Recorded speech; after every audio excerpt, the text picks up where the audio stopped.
Yeah. Hey guys, it's been quite a while. I haven't been making videos for, God, it's probably been like 4 months now. Now, there are times where I go through like ebbs and flow with politics where I just don't want to deal with it.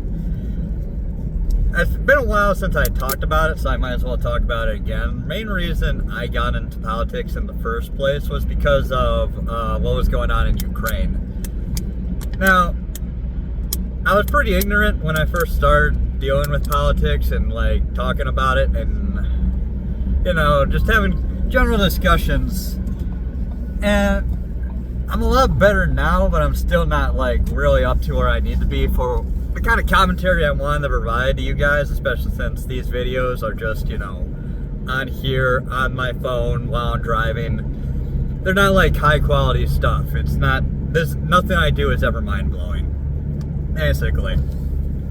But I kind of am glad that I fell out of the politics for a while. For like 4 months, I would be watching a lot of guys that I agree with, and they would be talking about some crazy dude in California or whatever, and it would drive me up a wall, and it was making me really stressed out. And I realized eventually I just needed to like slow down a little bit and kind of reevaluate the kind of stuff that I want to be listening to.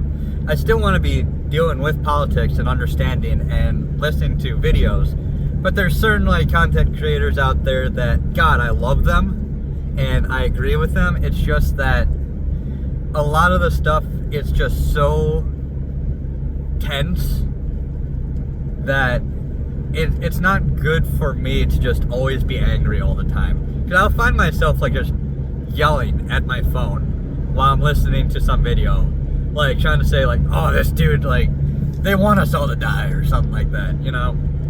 Which, if we're talking about like Charlie Kirk, for example, okay?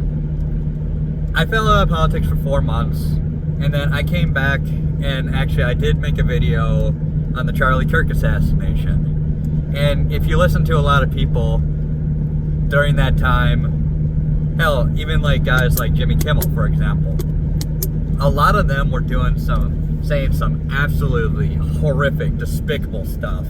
Just absolutely the worst kind of stuff possible. Well, I've been talking to people, and one person I talked to, I messaged him like yesterday or 2 days ago, and he's a furry, you know, the guy who assassinated Charlie Kirk. His boyfriend is a transgender furry. Now, there's a lot of things that I can say about furries and how, like, that's not the norm, at least in society in general and even within the furry community itself. But it's not here or there. A lot of furries are very liberal, leftist. They don't pay much attention to politics. They get really upset about stuff. A lot of them have some kind of like gender dysphoria or like LGBT thing going on. And there are a lot of really messed up people. And I talk to a lot of these people. One of the reasons why I am just so calm when I talk to somebody generally is because there are a lot of people out there that I like hardcore disagree with. And I will go out of my way to talk to people that make me uncomfortable in some ways, or try to be friends with somebody, or kind of get like a feel on a person that I disagree with.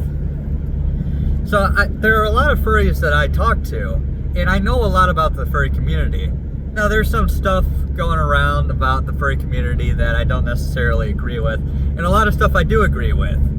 A lot of them are mentally ill. I'm not going to say the majority, but a lot have many issues. And this one furry I was talking to, I have 2 Facebook accounts. So I talk to a lot of people on Facebook. And I was saying something political on my non-personal account, the one that doesn't have my actual name on it. And I was saying something political, probably about like transgender people and like how it's an unhealthy lifestyle or something like that. I don't know. And he messaged me about 6 months ago, maybe. And he was like, he had this like whole rant, paragraphs long, about like politics. And then he ended up blocking me. And I was basically just like, my response to him was, wow, that's a lot of words, or something like that. It was like something like kind of like dismissive about it, because I'm just like, he was going off. He messaged me out of the blue, and he just went off, and he must have had like a really bad day that day. Okay, again, this is all anecdotal. Well, I was like kind of laughing it off a little bit. It kind of does bother you just a tiny bit, even if you don't know the guy, like, because it's someone yelling at you and you're getting like kind of frustrated. Like, you'll get frustrated with people that you don't know online who will say something like completely off the wall, and it'll get to you just a little bit. It basically got to me like that much. Like, I didn't really care that much, but at the same time, it's like, oh, that was weird. And I was like, you know what? I wonder if he's okay. Like, maybe he needs somebody to talk to. And it was just kind of like a half-joking kind of thing, because I'll talk to people and I'll be like, so you want to talk about something? You got something going on in your home life? Like, are you okay? Are you mentally, like, doing okay right now? Even if they're, like, freaking out on me. Because I've had so many people freak out on me. I could just dismiss it. I could just leave it alone. And I could just, like, let them be miserable somewhere else. But sometimes I'm like, well, it doesn't take any energy. I might as well go check up on them, see how they're doing, seeing if they're okay. So I went on my other account, my personal account, and I messaged the guy. And I was talking to him for a little bit, and I didn't tell him who I was at first. And eventually I did, but I told him, hey, I'm that guy that you yelled at that one time. And I basically just said, I was feeling a little bit like depressed like 2 days ago. I had like a bad date that I was on, which whatever, it didn't really matter. We're still friends. But I was feeling like a little bit depressed, and I messaged the guy and I was like, I've been going through my videos again, and I'm going through like the backlog from like 4 months ago. And I got up to the point at the Charlie Kirk assassination, and I started watching those videos, and I'm like, I mentioned to him, it's like, you remember that time that you got really mad at me and you blocked my account because of something? And I was like, well, what was that even about? I don't even remember. I could have just gone and checked, but I didn't like really feel like it. I just asked him, like, out of curiosity, if he even remembered what he was so mad about, and he was like, no, I don't. And I'm like, so what exactly, like 2 months ago, were you like one of those people who was actually glad that Charlie Kirk died? Or like one of those people who just didn't care? Because people will tell you who they are. A lot of people will, on Facebook, will literally just say that, yes, I didn't like that guy, or like, I didn't agree with him whatsoever, like, and he deserved it. Like, when they have that envelope of anonymity, they will just say what they think if you ask them. And he was like, no, actually, he's like, I didn't agree with the guy, but I don't think we should be using violence, and we shouldn't be like killing or people that we disagree with. And it surprised me. I was like, wow, that's surprisingly mature of you. I could even share like some screenshots with like the name and the picture all, and show you exactly what he said. But I mean, there are people out there that would believe that this is real, and there are people out there that won't believe this is real. The point is, I'm talking to this guy and I'm asking him about it, and he's like, no, that was messed up. That should never have happened, basically. Just summarizing that really quickly. And I'm like, well, that's surprisingly mature of you. And it's like, are you still getting like worked up about politics, like, you know, that one time? And he's like, no, I after that I stopped paying attention. Like, it just, And I brought up the fact that, like, a lot of people out there are posting rage content. And then I pointed out, it's like, there's a bunch of accounts on Twitter recently, that new system that shows that, like, there are people out there pretending to be MAGA, or there are people out there pretending to be leftists. They're, like, from Pakistan and India. And, like, a lot of these accounts are just fake. And he's like, yeah, man, and it's probably this. And he agreed with me and said that there are probably a lot of accounts like that on Facebook. That Charlie Kirk assassination and the absolute vitriol and hatred that came out of it from people on the left really shocked a lot of people. There are people out there who are like, look, a lot of people in the furry community know the reputation of the furry community, obviously. There are a lot of people out there that realize that there are a lot of things going on that need to stay behind closed doors. They need to stay in the bedroom, basically. As, like, a lot of people have been saying. There are a lot of really vocal degenerates out there that really bring down the reputation of everybody else. And you can say that furrydom in general is, like, a terrible thing and it should never have existed.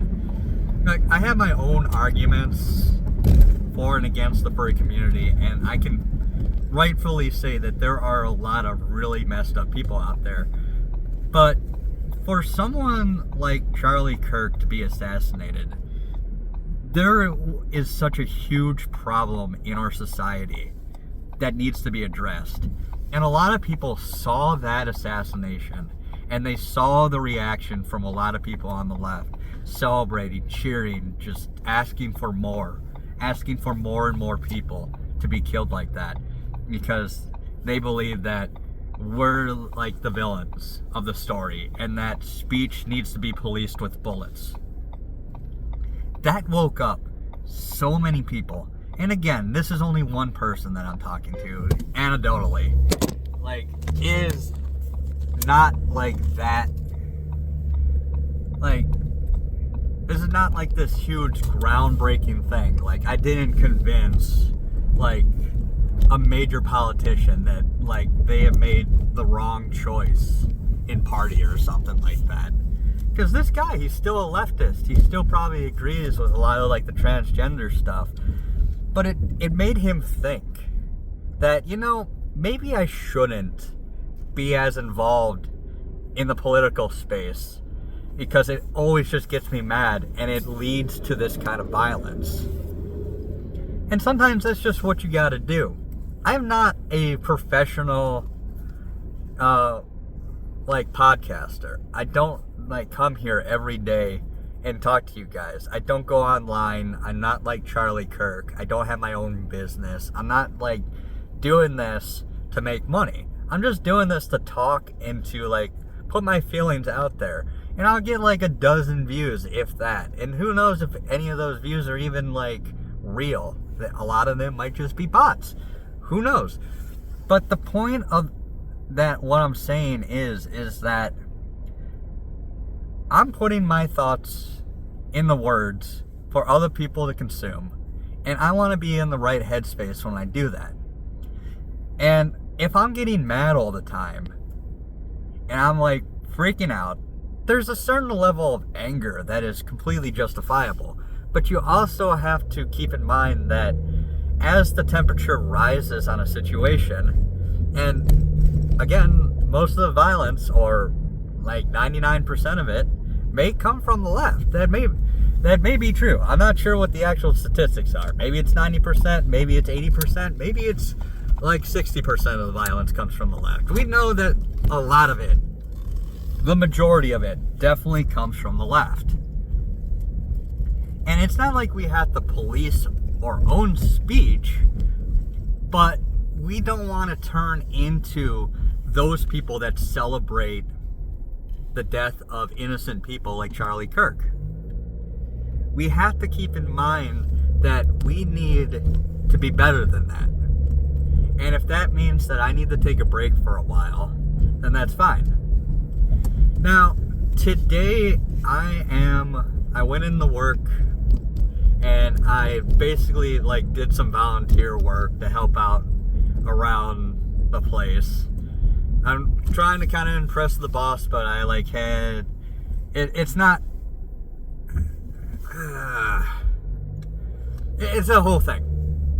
But today I'm working out. I'm gonna post this video, and then I got a live stream with Ace 1918. And if you don't know who that is, he's a guy who basically he reviews comic books. He puts out videos, political videos, and he was a big defender of Arch Warhammer when Arch was basically canceled by the Warhammer community. He's a really good guy, and basically I'm going on.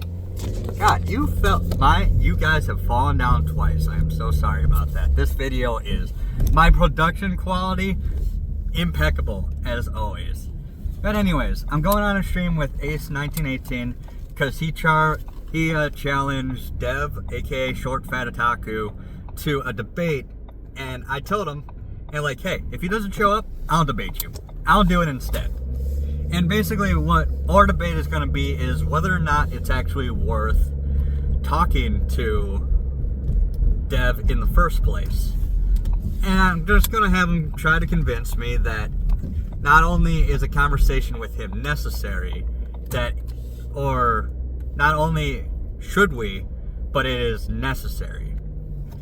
And it's going to be kind of like a casual thing. I gave him a chance to like fully vet me, ask me questions to make sure that I don't say anything crazy on his account, on his like live stream. And there's probably only going to be like 20 people there. It's whatever. I don't really care about that. I'm just going to have a conversation with him and then see where that goes. So, wish me luck, I guess. That's it for now. Bye.